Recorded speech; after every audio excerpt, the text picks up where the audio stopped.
Markets coming off of the highs of the morning. The Nasdaq's on pace for the worst day since about August 17th.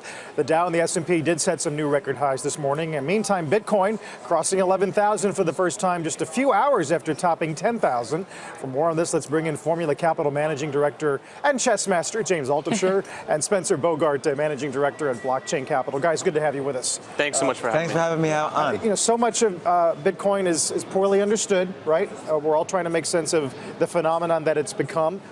What's your overall take on the price action change, the future of its use in American business, global business? So that's two questions. Yep. I think day by day, who knows? Coinbase is the largest exchange for Bitcoin. They're adding 100,000 new customers a day. What do each one of those 100,000 people do? They buy a Bitcoin. So that's driving the demand up on a daily basis.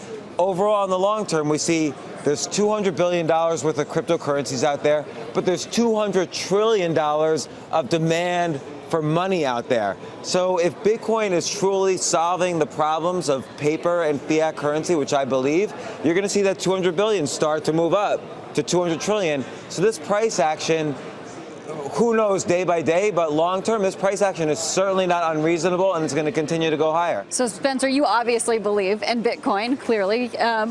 Do you think that we need derivative Bitcoin products to sort of help maybe the legitimacy or help others be able to play in Bitcoin, futures, ETPs, so exchange traded products? What do you think about those ideas? Listen, yeah, we hear a lot about is Bitcoin in a bubble, but the reality is that institutional ownership is about 0% at this point. Right. And we need some of these familiar wrappers like futures, ETPs, et cetera, that help put it in a context that traditional investors can touch.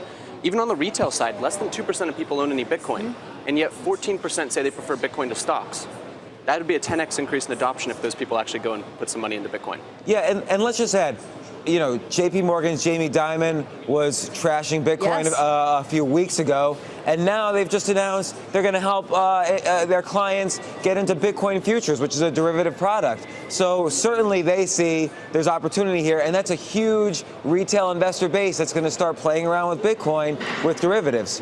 What is the risk of real regulatory pressure or complete illegality? Let's not forget what large entity wants to occasionally make large transactions around the world in secret?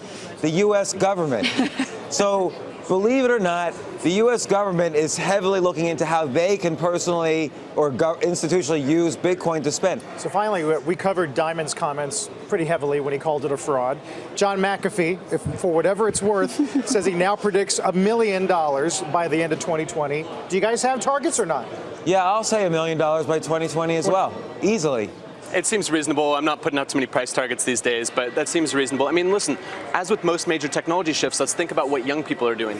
32% of young people say they prefer Bitcoin to stocks. 42% of millennial males say they plan to purchase Bitcoin in the next 5 years. We're barely in the first inning right now. And let's just say there's 15 million millionaires around the world.